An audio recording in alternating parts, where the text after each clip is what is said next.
You know, like all those big scientific mysteries Yeah. that have stumped researchers for like decades? Hmm. Imagine if AI could like help crack them wide open. Right.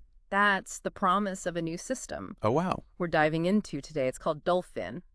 Interesting. It's not about like cutesy creatures, Oh, though it is about diving deep okay. into the world of automatic scientific discovery. That sounds fascinating. Yeah. Like AI that could automate the entire research process Right.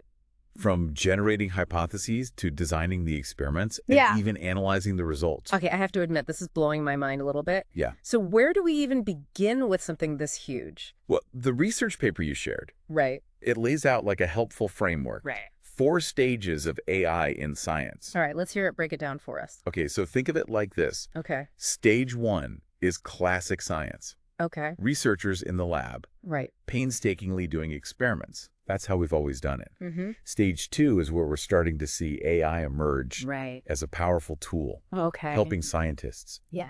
analyze huge data sets, Right. run complex simulations, things like that. So AI is like a super powered assistant in stage 2? Exactly. Okay. But then things get really interesting in Oh. stages 3 and 4. Okay. Stage 3 is what they call semi-automatic research. Okay. Here, AI starts to take on more responsibility, Mm-hmm. maybe even like designing experiments Okay. with some human guidance. Okay. And stage 4 is where Yeah. AI systems could theoretically run the whole show, Okay. fully automated research, Right. start to finish, Wow. without humans needing to lift a finger. So Dolphin is shooting for the moon here. Precisely. And what's fascinating is that Yep. DOLPHIN, Right. the system described in this paper, Yeah. it's aiming for that stage 4, Okay. that Yeah. holy grail of fully automated research. Wow. So how does it actually work? What's Yeah. under the hood? DOLPHIN is what they call a closed-loop system, Okay. which means it works in a continuous cycle. Okay, I'm picturing a hamster wheel of science here. Yeah, with 3D key steps. What are the steps? First up is idea generation. Okay. Imagine DOLPHIN sifting through tons of research papers, Mm-hmm. finding gaps in our knowledge, Okay. and coming up with new research directions. So it's not just regurgitating what's already out there, it's Well, actually coming up with fresh ideas. That's the goal. Wow. But it gets even cooler. Okay. In step 2, experimental verification. Okay. DOLPHIN takes those ideas Yeah? and writes code to test them out. Hold on. It can write code. It's pretty remarkable. Now that's impressive. It can actually translate research ideas into experiments. Okay. And that leads to step 3 results. Feedback. Okay. DOLPHIN analyzes the outcomes of those experiments Yeah. and uses that information to generate even better ideas Okay. in the next round. Yeah. It's constantly learning Mhm. and refining its approach. So it's like a scientific method on autopilot. This Right. closed loop system with its constant cycle of ideas, Yeah. experiments, and feedback. Mhm. That's what sets Dolphin apart from most other AI systems, right? Exactly. Most AI systems are great at generating ideas. Right. But DOLPHIN actually takes that next step Okay. and puts those ideas to the test. Mm-hmm. It's a true closed-loop system. Okay, that makes a lot of sense. But before it can even start Yeah. generating those ideas, Yeah. it needs to find the right research papers to Mhm. get the ball rolling. Yeah. There's this whole task attribute guided paper ranking thing. Yeah. That sounds important. It's absolutely crucial. Oh, See, DOLPHIN isn't just looking for any research paper right. related to a topic. Okay. It's laser focused on finding the most relevant ones. Okay. It does this by filtering papers based on how well Okay. their task attributes match the research topic. Okay. Think of it like a really smart search engine for science. Task attributes. Can you give us an example so I can wrap my head around that? Sure. Let's say the research topic is 3D point cloud classification. Okay. DOLPHIN is smart enough to know that papers about 3D object detection, while related, Yeah. aren't going to be as helpful. So it's like if I was looking for recipes for apple pie, Exactly. I wouldn't want to wade through a bunch of recipes for apple cider donuts. Right. Even though they both use apples, Mhm. they're different things with different goals. Exactly. And this filtering process is Yeah. super important Yep. because DOLPHIN needs high-quality ingredients, Right. those relevant research papers, Yeah. to generate truly innovative ideas. Okay. Garbage in, garbage out, as they say. I'm starting to see how the pieces fit together here. Yeah. But everyone makes mistakes, right? Mhm. Even AI. What happens when Dolphin's code goes haywire? That's a great question. And it's something the researchers Okay. addressed head-on with what they call Yeah. exception traceback guided debugging. Oh, That sounds complicated. Well, give it to me straight. How does it work? Think of it like this. Okay. Imagine you're following a recipe Oh, and you accidentally add salt instead of sugar. okay. You taste it, realize something's wrong, Hmm. and then you retrace your steps Okay. to figure out where you went off track. Okay. I've definitely been there. Right. So is that what Dolphin does? In essence, yes. Okay. Dolphin can actually use error messages Okay. to figure out where its code went wrong. Gotcha. It pinpoints the problematic parts of the code Yeah. and tries to fix them, Okay. just like a human programmer would. That's incredible. So it's not just about automating the easy parts of research. Right. It's about tackling the messy bits, too. Exactly. Debugging is a huge part of programming. Mm-hmm. So if Dolphin can handle that on its own, Right. that's a big deal. It really is, and it highlights the ambition of this project. Yeah. The researchers aren't just trying to automate parts of the scientific process. They're aiming to automate the entire thing. This is all incredibly impressive. Yeah. But let's get down to brass tacks. Okay. Did Dolphin actually discover anything new? That's the million-dollar question, isn't it? Right. Did it deliver? And the answer is a resounding yes. All right. Tell us more. Okay, the researchers tested Dolphin on a few different tasks. Okay. 2D image classification, 3D point cloud classification, and sentiment classification. Gotcha. And get this, it actually achieved state-of-the-art performance. Wait, state of the art. Yeah. You mean on par with solutions designed by human experts? Exactly. It was able to achieve results Oh, wow. that were as good as or even better than Okay. what humans have been able to accomplish. Wow. And keep in mind, this is still early-stage research. Right. Dolphin has a lot of room for improvement. Well, if it's already achieving those kinds of results, just imagine what it could do in the future. Right. What are some of the potential implications of this technology? That's a great question. And it leads us to some really interesting territory. Let's delve deeper into the potential impact and the future possibilities Yeah. in part 2 of this deep dive. Okay. All right, we're back and ready to continue our deep dive into Dolphin. Yeah.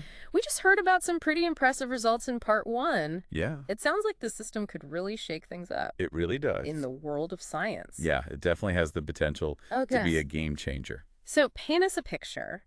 What might scientific research look like in, say, 10 or 20 years if AI, like Dolphin, becomes commonplace? Well, imagine a world Okay. where new discoveries are happening, Yeah.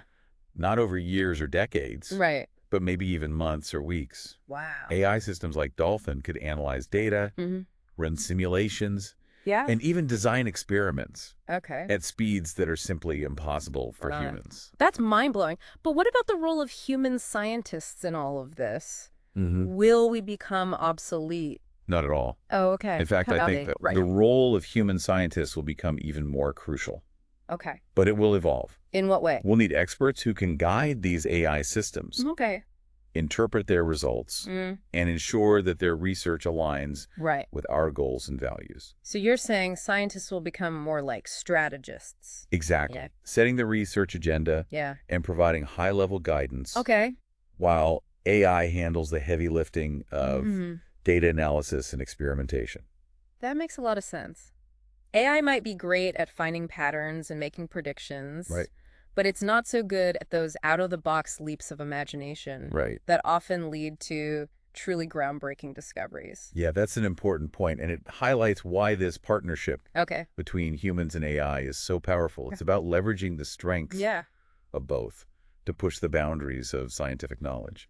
I'm also really intrigued by the idea of AI democratizing scientific research. In theory, this technology could make cutting-edge research tools and resources Right. available to scientists around the world, Exactly. regardless of their location or funding. I agree. That's one of the most exciting possibilities. Yeah. Imagine a global network of scientists, Okay. all empowered by AI, Mm-hmm. collaborating to solve the world's most pressing challenges. It's an inspiring vision, but left it a bit more specific. Okay.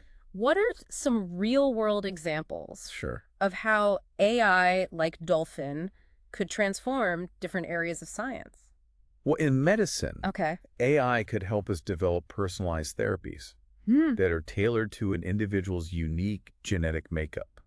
Wow. Imagine a world where cancer treatments Right. are no longer a one-size-fits-all approach, Yeah.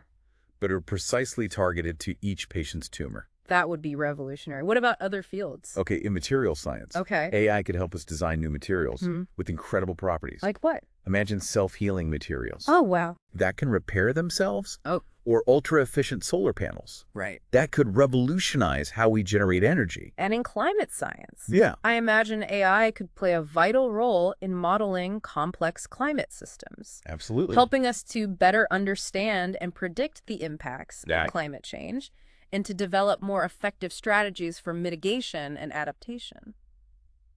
Those are just a few examples. Yeah. And I have no doubt that as AI continues to evolve, we'll see even more mind-blowing applications in fields we haven't even thought of yet. It sounds like we're on the cusp of a new era. It really is an exciting time to be following these. Of scientific discovery. Right. One driven by a powerful partnership between human ingenuity and artificial intelligence. But we've got to be realistic, too. Right. It's not all sunshine and roses. Yeah. There are going to be challenges along the way, right? Of course, you're absolutely right. So what are some of the hurdles we'll need to overcome? Well, for starters, AI systems, even advanced ones like DOLPHIN, still have limitations. In what way? They can struggle with tasks that require common sense reasoning. Right. And they can be fooled by what are called adversarial examples. No. Oh. Basically carefully crafted inputs that are designed to trick the system. Right. It's like those optical illusions that mess with our brains. Exactly. And we're still a long way from developing AI systems that possess the same level of general intelligence and adaptability as humans. That's true. But we've seen some remarkable progress in AI research, particularly in the last few years. I think it's safe to say that the pace of innovation in this field isn't slowing down anytime soon. So are you optimistic about the future of AI in science? I am cautiously optimistic. I think it's important to approach this technology with a healthy dose of realism.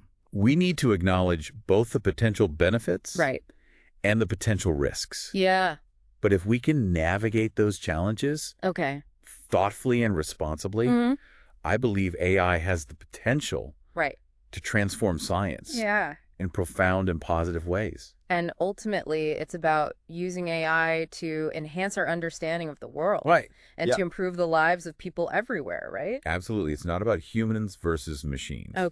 It's about humans and machines working together to unlock the mysteries of the universe and to create a brighter future for all. Well said. This has been an incredible conversation. Thank you. I feel like we've only just scratched the surface of this topic, but you've given me, and I'm sure all of our listeners, a lot to think about. Thanks for sharing your insights with us. It's been my pleasure. Before we wrap up part 2, I'd like to leave our listeners with a question to ponder. If AI becomes a true partner in scientific discovery, what kind of world will we create together? That's a great question. I think it's one that we'll all be grappling with in the years to come. All right, we're going to take a quick break. And be back soon with part 3 of our deep dives into DOLPHIN. We're back for the final part of our deep dives into DOLPHIN and the future of AI-driven research. It's been a fascinating journey so far, hasn't it? It really has. We've gone from understanding how DOLPHIN works to imagining a future where AI could revolutionize the scientific process. I'm still trying to wrap my head around all the possibilities. It feels like we're on the verge of a scientific renaissance, but one that's being powered by artificial intelligence. That's a great way to put it. And it raises so many questions, doesn't it? It does. Like, what will this new era of discovery actually look like? Exactly. What kind of scientific breakthroughs could DOLPHIN and its successors help us achieve? Well, I think we can look to some of the challenges we're facing today for clues. Imagine if DOLPHIN could be used to accelerate the development of a cure for Alzheimer's disease. Or to engineer crops that are resistant to drought and disease. Or to design new energy sources that are clean and sustainable. Those are huge problems that have stumped scientists for years, even decades. But if AI could help us make significant progress on even one of those fronts, it would be a massive leap forward for humanity. I agree. And the beauty of this technology is that it has the potential to impact virtually every field of science. From astronomy and physics to biology and chemistry. So we could be on the cusp of discoveries that we can't even fathom right now. Absolutely. One of the things that excites me most about this is the potential for unexpected breakthroughs.